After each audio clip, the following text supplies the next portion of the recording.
Welcome to another Basics. Today we'll be talking about a deck that's near and dear to my heart, one that I missed out on originally when it was meta, much like other decks I've talked about, and that's Sky Striker. Now, Sky Striker has gone through a lot of iterations over the years. In its original form, it was splashed with Trickstar. It was later splashed with True Draco. It was then splashed with Orcust. It had multiple pure variants over the years, a Card of Demise version, a version that played a ton of traps, a version that played a ton of hand traps. It eventually stuck out as the best deck to take advantage of access code, as all of its extra deck pieces were different attributes, meaning that you could cycle through all your Sky Striker monsters, climb up into an access code, and then banish all your Sky Strikers to get upwards of 6 pops, depending on what other pieces you're playing.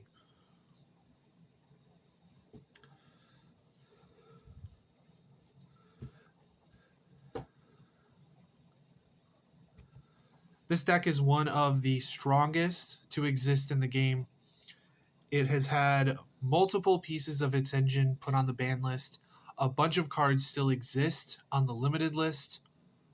And it's had one of its strongest cards banned and then later unbanned. All within the course of a few years. This deck is both a fan favorite and one of the most feared decks of all time. The difficulty that a lot of players have with this deck is the fact that most of the time it's played as a control deck, and usually the control tools that it tries to take advantage of are extremely toxic in a lot of players' opinions. But we'll go ahead and get started talking about the deck. We'll start in the place that makes the most logical sense to me, and that's with the main deck monsters. Now, originally this deck only had one main deck monster, Ray, and Ray was one of the most powerful main deck monsters in the game. This card represented access to the entire suite of Sky Striker extra deck cards, and once we get to them, you'll see just how powerful those cards are. This card also represented a somewhat layer of protection to your Sky Striker Link monsters, because if a Link monster leaves the field while it's in your grave, because of an opponent's card effect, you can special summon this card. And then it has an effect, a quick effect even, to tribute itself to summon a Sky Striker Ace monster from the extra deck in the extra monster zone. This card's extremely powerful. That effect to summon as a quick effect means that you have access to push for even more damage in the battle phase if you're doing specifically Sky Striker plays. This card is one of the most powerful, and there's no arguments as to how many copies of this you play. You play max copies.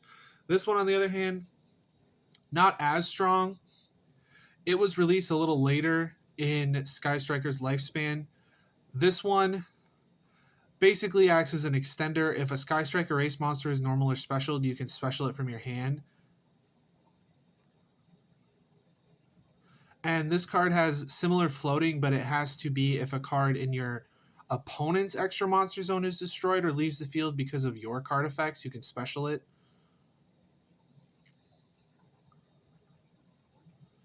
And then you can negate the effects of a monster your opponent controls. That part almost never comes up. You're almost never summoning this by the second effect. You're almost always summoning it by the first effect, or just normal summoning it so you can get access to your extra deck. These cards in tandem worked to do OTK that I believe Jesse Cotton popularized, where you would normal summon the Ray, special the Rose, and then overlay for Utopia Double. And if your opponent had a monster in attack with 2,000 or less attack, you could attack for 10k and kill your opponent.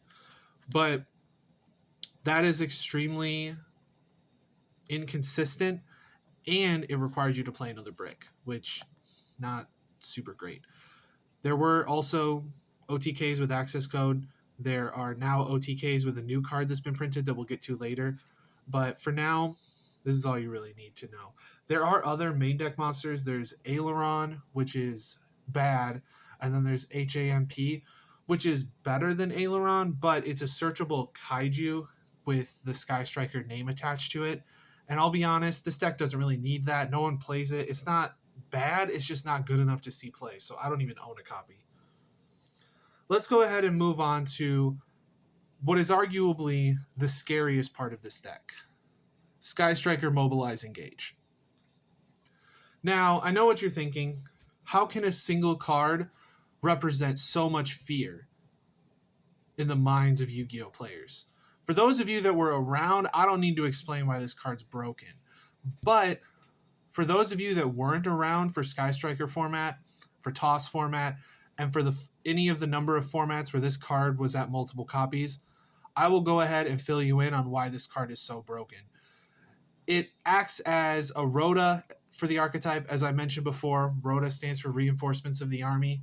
If you've been watching these along, then you know that the term Rhoda is used generically in the community to refer to any card that searches an archetypal card or searches a card of a specific type or attribute. This one specifically searches Sky Striker cards. So this can get you access to one of your spells. This can get you access to one of your main deck monsters. But like all Sky Striker spells, or most of them at least, there are a couple exceptions. Like all normal Sky Striker spells, this card has a first effect and then a secondary bonus effect if you have 3 or more spells in your grave. This one lets you draw a card. I don't know if you've heard, but being able to draw cards is really good. And the fact that this card searches a card and then draws a bonus card means that this card represents a +1 in advantage. But I'm going to go ahead and let you take a second to see where exactly they printed a once per turn on this card. Yeah, did you find it? You can't, because a once per turn doesn't exist. This card is currently at 1. It has gone to 1 from Forbidden because the Sky Striker deck received so many hits. It had cards limited, semi-limited. It had cards moving up and down the ban list in an attempt to try and balance the deck. But no matter how many times they hit the deck, as long as this card was legal at multiple copies, the deck was extremely broken. Because nothing was more debilitating than seeing your opponent activate Engage, draw their bonus card, only for it to be a second Engage, and then be able to go +3 off of a single copy of Engage. This card is completely insane. And it goes to show just how crazy cards can be with such simple effects. Like, look at the text box. It's a singular sentence with 2 clauses, the first effect and then the secondary bonus effect. But this card was memed to death in 2019 and 2020, leading up to when it eventually got banned. When this card got put from banned to limited, the community absolutely lost it. And of course, since then, this deck has done basically nothing except, top the occasional event. I think it won a YCS relatively recently. But the thing about this deck is that this deck has an extremely high skill ceiling, meaning that for players that are extremely good at this deck, are extremely knowledgeable about matchups, and have researched how the format is and how it's evolved, playing this deck can be extremely rewarding. The unfortunate thing is that this deck is also extremely easy to fumble. If you don't know what you're doing, it is extremely easy to just completely mess it up. And it all revolves around this one card. Engage is the deck. It might as well be Engage Turbo, because this card, without this card, this deck is a shell of its former self. And I'm going to go ahead and give a little bit of a history lesson as well. We'll go ahead and keep Engage over here. Engage, when it was at 3, was also splashed as an engine. Basically, it existed as a means to search out Hornet drones. This card allows you to summon a Sky Striker Ace token, and if there's 3 or more spells, the token gains attack. It doesn't matter. But what this represented is a free extender. The fact that it was a warrior made it even more powerful with the existence of cards like Isolde and decks like Goki that wanted warriors on field. But the fact is that this card is busted. This card is currently at 1 as well, because when it was at 3 copies and Engage was at 3 copies, splash 3 copies of both of these cards, and if you're playing a deck that plays a lot of spells and you activate Engage later on in your combo to get an extra body on field, you could end up drawing a card. And that card could end up being another Engage, which can search another Hornet Drones, which represents yet another material on field, because I'm going to go ahead and give you another minute to see if this card has a once per turn. Spoilers, it doesn't. This card basically represents another copy of Ray, although it doesn't give you the same benefits as Ray because it doesn't have any sort of effects to help your Sky Striker extra deck monsters float if they get outed. But it represents access to those extra deck monsters. You can, start recurring resources, sending things to the grave, dealing with your opponent's board, so on and so forth. All things that we will get to once we get to the extra deck. But this card definitely is played, but since it's gone to fewer than 3 copies, it's not seen as much play as a splashable thing. So, having this around, I think, is almost detrimental to the archetype because it makes it where Engage is so much more powerful as a splashable engine. And the crazy thing is that when you played it as a splashable engine, you didn't just play Hornet Drones as a search target. You also could play Widow Anchor, which, I feel like I don't have to say this every single time, but they have 2 effects. One that activates normally and the other that you get if there's 3 or more spells. The normal effect is that you can target a monster your opponent controls, has to be an effect monster, and you negate that face-up monster's effects until this turn ends. And if you have 3 or more spells, you can take control of it. So at worst, this is an imperm. At best, this is an imperm that is also a change of heart. And there's no restrictions on taking control of it. There's no, you can't use it as link material. You can't use it as synchro material. It can't attack. The only really restriction is that it has its effects negated because of the fact that it was targeted by Widow Anchor. But who cares? You're just going to use it as material anyway. So you could search Widow Anchor. And in formats where Widow Anchor wasn't enough, you could also search a card like Shark Cannon, which, and I know, I'm going to say it again, it has a normal effect that activates, and then you have a bonus effect if there's 3 or more spells. The normal effect is that it targets a monster in your opponent's graveyard and banishes it. And if you have 3 or more spells, you can special summon it. So it is either a DD Crow that has to banish monsters specifically, or it's a monster reborn that can only work on your opponent's graveyard. But who cares? Both of these cards represent extra material, which means not only does this increase the ceiling on the number of monsters you can summon in a turn that don't require your normal summon, these 2 also raise the ceiling on the number of materials you can have. So you can normal summon Ray, link it up. You can normal summon Ray, special Rose, link those 2 off, and then you can either summon another with a token, steal something with Widow Anchor, or steal something with Shark Cannon. You have upwards of like 5 materials here that you can use. And all of this is searchable off of the Engage. It's absolutely bonkers. So you can see why this deck has such an easy time going into Access Code Talker. The only issue with that is that since the banning of Halqifibrax, one of the most powerful engines that gives you access to Access Code Talker is now banned. But it doesn't really matter. This deck still has a ton of material at its disposal. Now, it's one thing to have a bunch of extremely powerful interruptions in the form of Widow Anchor and Shark Cannon, but it's another thing to be able to recur those resources at the end of your turn. That's where this card comes in. This card is referred to as a Spellbook of Judgment, which, if you're not aware, Spellbook of Judgment was a card that was banned for a long time, recently got unbanned.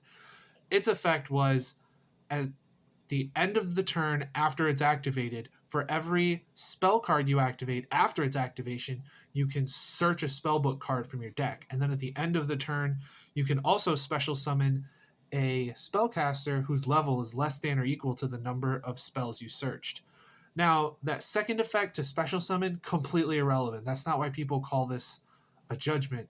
The reason why people call this a Spellbook of Judgment is because this card has an effect where during the turn, after this card's been activated, or if it's already been on the field for a turn, just the entire turn, at the end of the turn, you can take Sky Striker cards from your grave equal to the number of Sky Striker spells activated that turn, and then set them back to your field, but they're banished when they leave the field. Now, when cards are limited, setting them off a multi-roll is a bad idea because they're going to get banished and you lose them forever. But if you have multiple copies of things, like the multiple copies of Shark Cannon and Widowmaker and Engage back when it was at multiple copies, you could set them all off the multi-roll and then either use them as interruption on your opponent's turn or save them for your turn to act as either extenders or search power or free draws or whatever. This card is currently at 1, I believe, because of the fact that the ability to recur your resources is just such a powerful effect. And it also has another effect, and this one just is icing on the cake. It just makes it where I don't understand what Konami was thinking when they printed some of these effects. You can target one other card you control, send it to the grave, and your opponent cannot activate cards or effects in response to your spell cards for the rest of this turn, even if this card leaves the field. Now, you can only gain that previous effect once per turn, but who cares? Every single one of your cards is now unrespondable. And it's not even specifically Sky Striker spells. It's just all spells. Any spell you activate after that is no longer respondable. And if you set a spell and send it off a multi-roll, that's fuel to get these cards as secondary effect. So this is one of the cards that doesn't have the bonus effect, but it does kind of have a bonus effect in the whole send to make your cards unrespondable. And that send effect becomes even stronger when you take into consideration the deck's field spell. Now, you may not immediately understand why the send effect is so powerful in conjunction with the field spell, but we'll get to that. Firstly, this field spell allows you to target a card you control, excavate the top 3 of your deck. If there's a Sky Striker card, you can add it to your hand, shuffle the rest, and then you send that card you targeted to the grave. That's pretty strong. It basically lets you pot a duality for a Sky Striker card at the cost of a card on field, which again, if it's a spell, you send it to the grave and it fuels your other Sky Striker spells to get their bonus effects. This has a secondary effect where if it's sent to the graveyard by a card effect, you can special a Sky Striker Ace monster from your deck. You can start to see how it combos with this. If you send this off of this, you suddenly have unrespondable spells and you get access to either Rose or Ray. Ideally Ray, but sometimes you want access to Rose because you already have Ray in rotation. You don't need a second one. But this card's extremely powerful, and I don't know how many times I can say it. Pretty much every card in this archetype, barring a few corner cases, are extremely powerful. I feel like that's kind of the gist of the extremely powerful Sky Striker spells, the ones that see the most consistent play. Let's go ahead and move on to the ones that don't see nearly as much play, but are still quite good and offer certain things, offer certain advantages. Let's start with Sky Striker Maneuver Afterburners. This one is one of the ones that has a bonus effect. You can target a face-up monster on the field, destroy it, and if you have 3 or more spells, destroy a spell. So the first one targets, the second one does not. Non-targeting destruction of a spell or trap is pretty good. You can use it to pop your own Area 0 to get access to Ray. I don't really think that comes up very often. Most of the time you're using this to out problematic monsters. The next one is Jamming Waves. It's basically the inverse of Afterburners. You target a spell or trap, has to be set, you destroy it, and then if you have 3 or more spells, destroy a monster. Non-targeting destruction of a monster is crazy because there are monsters that can be destroyed but can't be targeted. So if you use this, you can target one of their set cards, destroy it, and then out their monster. Pretty strong, pretty strong. Now, these two see heavy play. These two, a little less. We'll start with this one. This one saw play on and off over the years. This is Eagle Booster. It also has the first effect and then secondary effect if you have 3 or more spells. The first effect is you can target a face-up monster on the field. It's unaffected by card effects. Pretty straightforward. You use this to kind of protect your link monsters usually. And if you have 3 or more, it cannot be destroyed by battle either. This one has... It's an equip spell. Interesting choice, Konami. You can equip it, and then the equipped monster can make a second attack during each battle phase, and if the equipped monster destroys a monster, then you can draw a card if you have 3 or more spells. So this does kind of have the bonus effect if you have 3 or more spells, but mostly it's just there to kind of, give you the ability to just draw more cards and let your monsters attack twice. This can help with OTKs, but really the reason why people play this is what you can do is if it's sent to the graveyard from the field, you can target 3 Sky Striker cards in your grave, except itself, and shuffle them back into the deck. So basically this allows you to kind of recur your resources in games where you've maybe used your Kagaris, which we haven't gotten to yet, so we'll get to that. But if you've used your extra deck guys, you need access to more of them, or if you've used too many of your spells and you need targets to search off of something like Engage, then you can shuffle them back with Hercules base. These two usually don't see very much play. These two sometimes see play as like searchable one-ofs that help in extremely fringe corner cases, but for the most part, these are kind of the not as played as much Sky Strikers that were from the original wave of support. And there's one card that I've glossed over for the most part, and we're going to get to that now. That is Sky Striker Mobilize Linkage. Now, when this card got announced, I wasn't sure what to think of it. It's an extremely weird card, and there's something about these cards that I haven't mentioned yet, and I feel like now is probably a good time to mention it. A lot of the Sky Striker cards, most of them, almost all of them, need to be activated when you have no monsters in the main monster zone, which is why all of the Sky Striker extra deck cards are link monsters, because they go into the extra monster zone, which clears up your main monster zones. And there are ways to climb into higher links, so you can steal a card, link up, steal a card, link up, so on and so forth, which is, again, why this deck does so well at going into Access Code Talker. But this has an effect where if you control no monsters in the main monster zone, you cannot special summon from the extra deck except Sky Striker Ace monsters. Also, send one other card you control, and if you do, special summon a Sky Striker Ace monster from your extra deck to the extra monster zone. And if you have at least 1 light and 1 dark Sky Striker on your field or in the grave, the monster gains 1,000 attack. So if you have access to both Rose and Ray, then you get that bonus effect. But this card is one of the cards that allows you to go for OTKs. There's some pretty powerful OTKs you can do. You can kind of find them online in different places. I don't know them, so I'm not going to go too into the weeds on how you're expected to do that. But this is a new card out of Magnificent Mavens. I am still waiting for my other 2 copies. This is my only copy so far. But this card's extremely powerful. It's, again, part of a combo that you do to OTK going second or on the turn 3, so on and so forth. It's one of the many tools that the deck has to kind of push more material onto the field. And now that we've covered the main deck, it's time to move on to the extra deck. Let's talk about the 4 link ones first.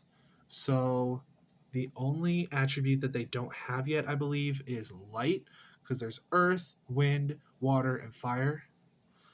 Let's start with arguably the best, the one that saw absolutely huge amounts of play in and out of Sky Striker pure builds.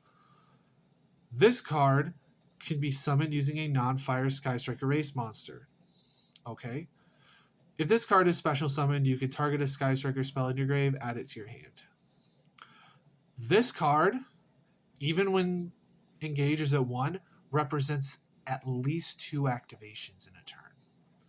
If Engage is at multiple copies, this card gives you multiple opportunities to draw Engage off of Engage. This card was limited for a long time. Once Engage got banned, they brought this card back to 3, and then not long after that brought Engage back. which scared a lot of people because this card is one of the ways that Engage gets activated multiple times in a turn. And on top of that, you can steal this from your opponent in the mirror match or in games where your opponent is also playing a Sky Striker engine. The playing an engine isn't as relevant, but if you activate something like Shark Cannon, you can take this and activate it to get your own Engage back and then link this off from one of the other guys. It can only be special summoned once per turn, so you can't summon your Kagari and then steal your opponent's Kagari and get 2 Kagari activations in a turn. So it is balanced around that. It also has another secondary kind of continuous effect where it gains 100 attack for each spell in the grave, which can help with OTKs if you have a lot of spells in grave. But for the most part, you're using this to recur your spells from the grave and either activate them again or just, set them as interaction on your opponent's turn. You also have Shizuku. This one is really funny. I'll get to why it's funny in a second. Same materials, a non-water. The link ones say that you can't link with the same attribute that they are, so that they can't use themselves. This one has a similar effect to Kagari, only it's the inverse, where it decreases your opponent's monster's attack by 100 for every spell in your grave. And this has an effect where in the end phase, you can add a Sky Striker spell from your deck to your hand with a different name than the spells you have in your graveyard. So this allows you to get easy access to things like Engage, things like Widow Anchor, things like Shark Cannon. There's a funny interaction, what was colloquially referred to as the Shizuku Shuffle. Basically, what you do is in the end phase, you use Shizuku's effect to search something like a Shark Cannon or a Widow Anchor. And if you're going second, you can Widow Anchor an opponent's card. But if you're going first, you can Widow Anchor the Shizuku since you've already activated it. And with that card activation, that increases the number of cards you can set off of multi-roll. So basically, you add the Widow Anchor, use it, and then you set it back off of multi-roll, which is essentially the same as like adding it to your hand and setting it during the main phase, or just setting it directly to your field. Basically, functionally the same. And it made it where the ceiling on the number of interactions you could end on in a single turn was raised. So this card's extremely powerful. It is powerful because of the fact that Sky Striker usually plays a very slow game, and therefore adding in your hand to the end phase isn't as big of a deal because odds are the interaction you've set up already is going to allow you to get another turn. Next up is Hayate. Hayate can attack directly. Just in general, it has the ability to attack directly. And after damage calc, if it battled, you can send a Sky Striker card from your deck to the grave. This can send a card, then you can add the card back off of Kagari, essentially allowing you to add any card from deck to hand. But you can do this under cards like Droll. Or at the time, what was more relevant was cards like Thunder Dragon Colossus, but Colossus is banned. I played during that format, so, that was something that I was aware of. Again, non-win Sky Striker material, pretty standard. But this card, along with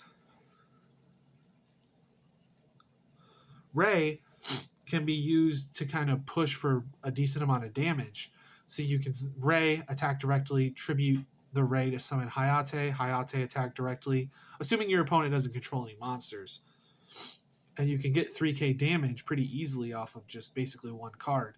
And then you get access to your whole engine, because if you don't have access to Engage, you can send it, add it back off of Kagari. You could send something like a multi-roll, Area 0, Widow Anchor, just whatever you're missing. Or if you used something like the drones, if you use something like drones or Rose to get access to your Sky Striker extra deck guys, you can use this to send the Ray so that you have access to a level of protection on your opponent's turn, so that if they out your extra deck guy, you get your Ray back. The last one is the one that most people only really play at 1. It's probably the weakest of the Link ones. But what's funny is because it's an Earth Machine, it did see play as a splash in the Earth Machine deck, but that's neither here nor there. I'm just getting off task. This one, again, non-machine or non-Earth Sky Striker Ace. If it's special summoned, you can target a face-up monster your opponent controls. It cannot attack. And each time you activate a Sky Striker spell or its effect, you gain 100 life, which is a great way to like cheese your opponent in time. Not that I'm saying you should do that, but if you're getting close to time, you can summon the Kaina, activate something like an Engage or a Widow Anchor, and basically get free life points and, go slightly above your opponent. Now, I mentioned the Link 1s because Sky Striker did receive support, which gave it access to an in-archetype Link 2. This is Sky Striker Ace Zeke. It's a dark. This one's materials is 2 monsters, including a Sky Striker. So you can use non-Sky Striker monsters. So you could say, for example, hypothetically, steal a card with Widow Anchor, summon a card with Shark Cannon, and then link it back away for Zeke. Zeke has an effect where, well, it must be link summoned, but it has an effect where if it's link summoned, you can target a face-up monster on the field and banish it until your opponent's next end phase. And it has an effect where it can send another card you control to gain 1,000, but I've never seen somebody use that effect. The effect to banish a card on the field is unbelievable. The fact that it has not only the ability to basically remove a card your opponent controls or get rid of errant main Monster Zone materials while still keeping you in Sky Striker Ace monsters, and also having the ability to be removal is absolutely insane. This card's really good. It isn't as good as saying all of that might imply, as the removal does target, but it doesn't destroy, it banishes. So it is cool, but it banishes temporarily. But if you're going for game, that doesn't really matter. So this card's extremely powerful. Now, that's it for the Sky Striker cards. I think that, for the most part, this deck is extremely cool, extremely based. There's a lot of people that don't like this deck. The deck has gained a bit of a reputation because of the fact that so many people that play this deck are usually pretty toxic. There's some pretty high-profile controversies of people using this deck and stalling for time. When Mystic Mine was legal, this deck was basically Mystic Mine Turbo. But in my opinion, this deck is one of the strongest decks in Yu-Gi-Oh! But once you either get rid of Engage or at least limit Engage, it becomes an extremely fair deck. And it heavily rewards skillful play.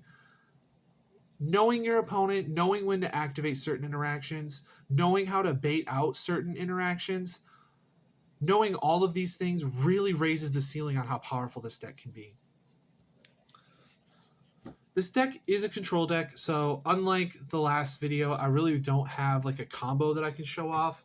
I guess I could look up how to do the OTK combo with linkage, but you can look that up on your own time. I don't feel like doing it. Anyway, yeah, that's it for Sky Striker. If you want to see how it mixes with other decks, you can go ahead and check out some deck profiles. This is mostly just here to kind of get you familiar with the core engine itself. But if you liked the video, leave a like. If you want to see more, please subscribe, and I'll see you guys in the next one.